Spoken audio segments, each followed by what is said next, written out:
All right, and I'd like to welcome everyone to the show today. Today I have with me Ryan Guina from Cash Money Life as well as the military-wallet.com.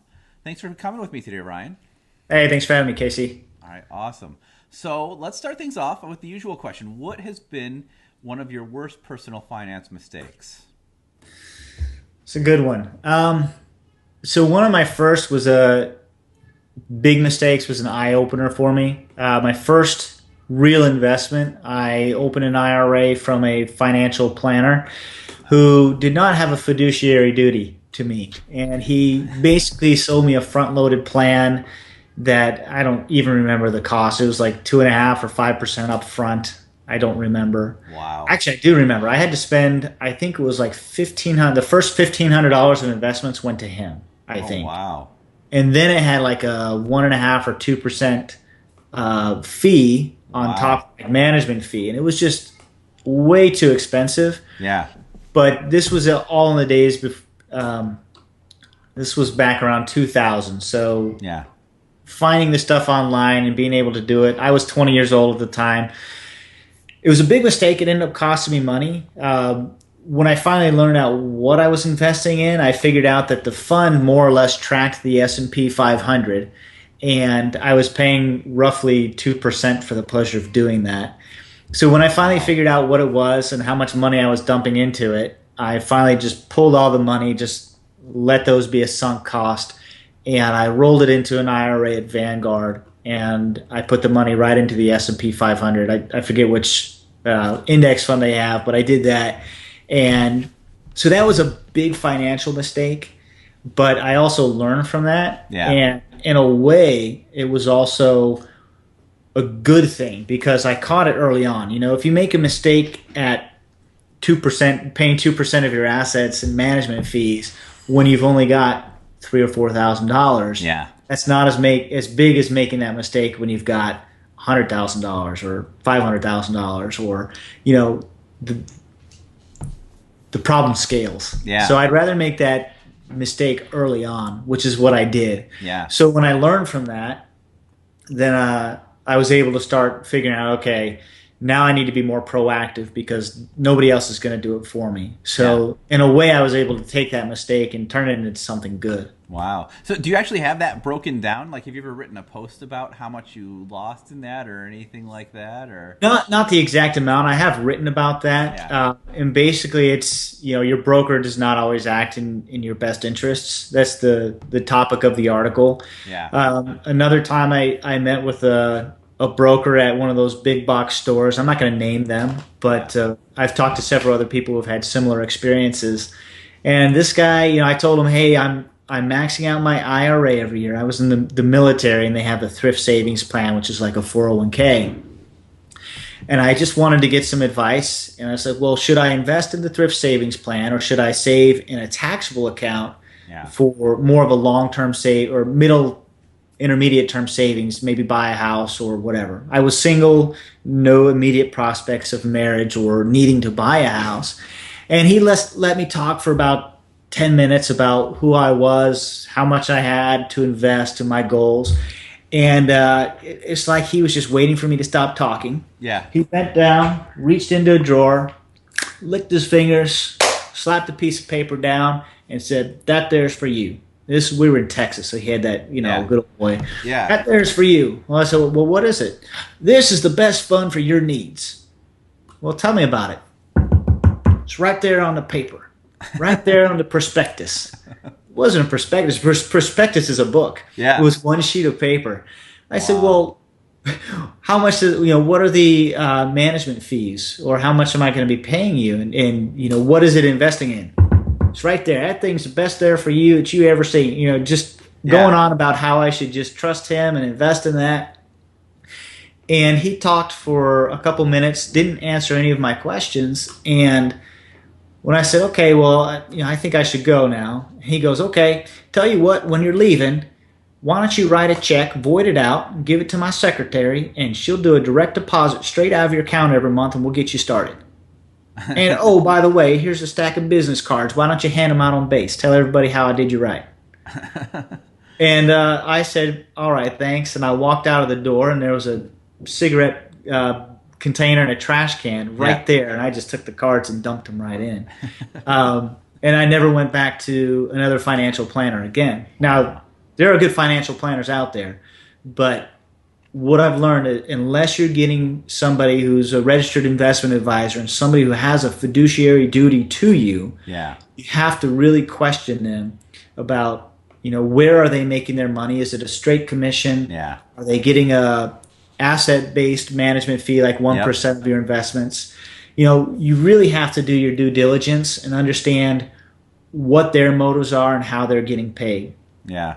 And the two cases that I gave, they were making their money off of commissions. Yeah. And I know multiple financial planners now, and most of the financial planners I know will not do business that way because they feel it puts them at a conflict of interest. So most people I know either charge a flat hourly rate or they charge like a percentage of the assets under management. Yeah. So it is such an interesting setup. It's amazing how old school of a setup it really is in today's day and age, and especially that they have all of these, certified people doing these things who really don't have any fiduciary responsibility to you, who are just really looking out for their back end, really. Yeah, you can be a certified financial planner, which means you have certain designations. Yeah. But I don't quote me, but I don't believe that entails having a fiduciary duty. Yeah. But the RIA, or the registered investment advisor, that has a fiduciary duty. Yeah. So if you're meeting with the financial planner and they have that means they have to give you or recommend something that is appropriate for your age and risk tolerance and those kinds of things. Yeah. So they're not going to be selling an annuity to a 90-year-old. Yeah, exactly. So on the flip side, is that also, I guess, your best personal finance No, decision? Or is that, do you have a better one for us?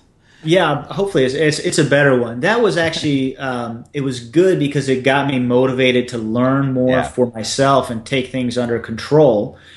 I'm not the best financial manager. My second biggest financial mistake is probably not paying enough attention to asset allocation. Yeah. And I need to do better with that. So that's a weakness of mine. Maybe I could use a financial planner to help me with that. Yeah. But I'd say my biggest financial decision was becoming an entrepreneur.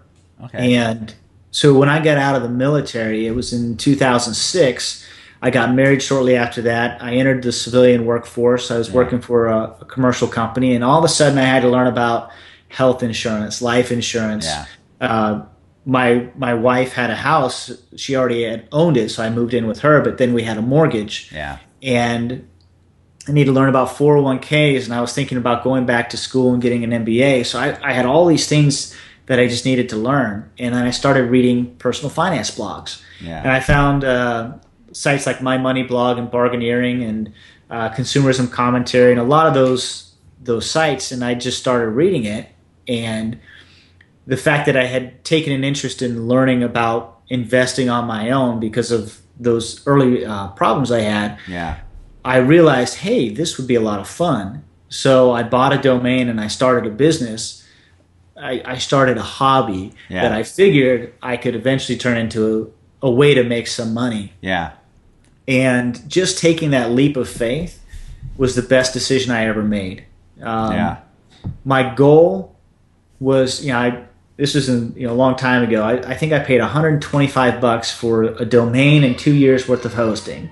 And I said, all right, base level goal, I want to pay that back. Yeah. That way it's a net zero and I learned some stuff and all that stuff. Yeah.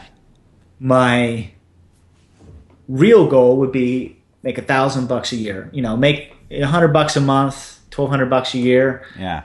That would be nice. Basically extra date money. Take my wife out for a night or two. Maybe, I don't know, make a weekend out of something. I don't know. I was just hoping to have a little bit of extra spending money. And my stretch goal, and I didn't know how it was possible, my stretch goal would be to make a mortgage payment every month. Yeah. And, I started in 2007. There were things like AdSense and some affiliates, but I had no clue how to do it. Yeah. And stretch goal, I was like, wow, if I could just pay for my housing every month, that just would free up so much money to, just reach financial goals or just have that cushion. Yeah. And gosh, it took me 7 months to make my first $100 or so. And then I started making $100 a month after that. And then by the next year, I was making my mortgage payment. Yeah. It was not a quick road. It was not an easy road, but 3 years into doing it, basically, I was doing it full time. And I've been a full-time entrepreneur now solopreneur. I'll say that. I've been a solopreneur now for about 4.5 years. Yeah. And it's been a tremendous blessing for my wife and my family. I get to watch my kids grow up. I work from home. And that's been amazing. And it's all because I just took that chance to take the time to learn a new skill, build a website, and develop something. So I guess investing in myself and becoming and just starting a business, just taking action, that's the best financial decision I ever made. That's a great one. And that's a great one for, you're a good testament to what you've accomplished with that as far as what that dream can turn into. You've done well with it. Yeah, thanks. But the thing is, it's attainable for just about anyone, not necessarily on the scale. I'm not going to tell you that anybody can start a website and become full-time employed. But what they can do is they can take action, and they can take a skill or a hobby that they have and potentially turn it into some form of an income. I did it online, but I know people who do stuff like woodworking. Yeah. I know somebody who records music for people on the side, little jingles, or does studio music. I know a couple people who do the actual recording. So some as musicians, some as the audio engineers. People who do painting, people who do artwork, photography. So there's a lot of things that you can do that you can turn into a little bit of a side income. Yeah. If you have the breaks, and if you want to, you may be able to turn it into a full time. But it's not necessary for everyone to have a rewarding experience and to be able to turn their hobby into not only something they enjoy, but the ability to make a little extra side income. Yeah, and that is great advice. A great final note for the episode. Thanks. Again, thanks for being on today, Ryan. I appreciate it. Hey, thanks for having me, Casey. All right, and again, if you want to check out any more Ryan stuff, be sure to go to cashmoneylife.com or themilitarywallet.com, and I'll have links below for you guys to check out. Have a good one.